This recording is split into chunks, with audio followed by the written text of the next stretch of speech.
most people today, most people struggle with emunah. Whether you're religious or not, most people struggle with emunah. They have a hard time believing that HaKadosh Baruch Hu really cares about every little thing that you're doing. Whether you're religious or not. I've met religious people and non-religious people that have a hard time believing that HaKadosh Baruch Hu cares whether you wash your hands in the morning, whether you're going to go to Beknesset or not, whether you're going to pray on time or not, whether you're going to keep Shabbat or not. A lot of people think that HaKadosh Baruch Hu simply is too busy. You should know, thinking that is a Greek belief. That's what the Greeks, over 2,000 years ago, told Am Yisrael. Yeah, we believe that there's a creator of the world, because obviously this big something we live in had to have come from somewhere. So we believe in HaKadosh Baruch Hu, but we believe he's so big and so powerful, he left. Too busy to care whether you're going to wash your hands or not, whether you'll find a zivug or not, whether your paycheck is going to clear or not, whether the stock will go up or down. He's too busy for that stuff. He left. That's a Greek belief. That's why we celebrate Chanukah next week. But nonetheless, that's what the Greeks wanted us to believe. Many Jews today have the beliefs of the Greeks without even knowing it. There was a study done about 2.5 years ago by a Jewish organization about the modern Orthodox community. Now, the people 2,000 years ago also had Yetzer Hara, just like us. Unfortunately, they fell for it.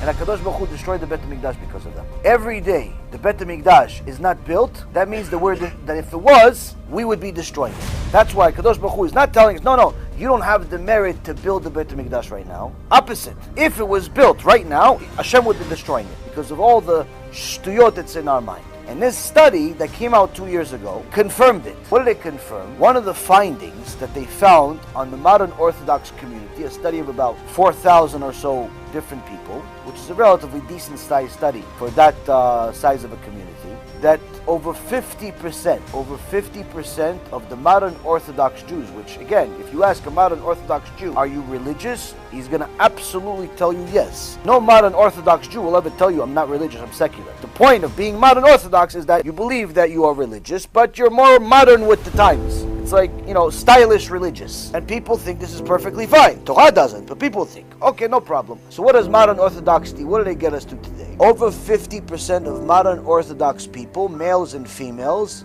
admitted that they do not believe in Hashgacha Pratit. They do not believe in divine providence, that HaKadosh Baruch Hu is monitoring every single thing that you do, including playing with your phone, including not paying attention, including thinking about the girl you're not even allowed to look at, including whether you believe that Hashem is going to give you parnasah or not. Everything, all the things that are in your mind. This is one of the ikarim of being a Jew. It's one of the foundations of being a Jew, is that Hashem is so great, He knows in real time. Not like slow yesterday's email. Real time, 5G, 900G. He knows exactly what every single one of us is thinking right now, what we thought a minute ago. And every single thing is being watched. Every single thing is being written down. Every single thing is being heard. And every single thing is going to be shown to us one day on Judgment Day. This is one of the foundations of our belief in Judaism. Over 50% of the so-called religious modern Orthodox say, this I don't believe.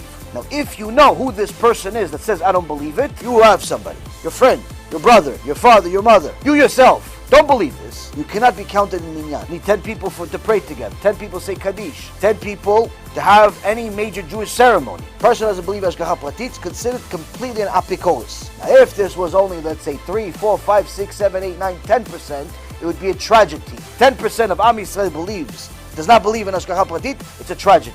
50%? HaShem yirachem. It's an epidemic. To say it's a tragedy, it's like saying the Holocaust was a tragedy.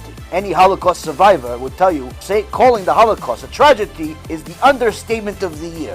6 million Jews dying and getting slaughtered in cold blood. Calling that a tragedy is an understatement. How do you know it's an understatement? Take some time. Go pick up one of the Sfarim, a movie that was made, shows you what happened during the Holocaust. After you watch the movie, and you wipe your tears and probably clean up the vomit, you're going to realize why it wasn't a tragedy at all. It's not tragic at all. There is no word to describe what happened in the Holocaust. Tragedy is an understatement. Sad, and even more tragic, this generation, most kids have no connection whatsoever to what happened in the Holocaust. Most Jewish kids today have no connection whatsoever. What do I care about the Holocaust? What? Tati, he survived? Okay, so he has some tattoo. I got a tattoo also. He got his for free. What? They have no understanding of what happened in the Holocaust. That means that we don't have to be concerned about the fact that the generation today is not connected to Avraham, Yitzchak, and Yaakov, Moshe, and Aaron from 3,000 years ago. We are so far removed from our reality, from our heritage, that we cannot even connect to a generation and a half ago. Why? One of the reasons is that we are the most ignorant generation that ever lived. We are simply a generation of people that are unlearned. Most of the information that people learn is on the internet and advertisements. That's how we learn. Tell somebody, listen, read this book. They can tell you, you have a video? Okay, I have a video. Oh, it's an hour and a half. You have something shorter? You have something shorter than an hour and a half? How long do you want it? 3 minutes, 3.5. Give me the whole world history in 3.5 minutes. Can you give me? That means that it's impossible to teach such a generation. All of the people that are making these 1-minute Torah videos, 3-minute Torah videos, and even ourselves that are making clips of these shiurim, 5-10 minute clips. These shiurim, it's not supposed to be your limud. It's not supposed to be your daily studies, 5-10 minutes. That's supposed to be the appetizer. That 5-10 minute clip is supposed to entice you to want to watch the rest of the shiur. It's not supposed to be your entire learning. If all you're learning every day is 5-10 minute clips, you're never going to get far away. You're never going to get far, period. You're simply going to stay not very different than how you started. I tell you this hard information because, Rabotai Yekarim, the Holocaust is about to happen again. Gog Magog is written in the prophets over 3,000 years ago. It's a promise. It's not an assumption. It's not a estimate. It's a promise from HaKadosh Baruch Hu. And anyone that has not done tshuva will regret the day they were born.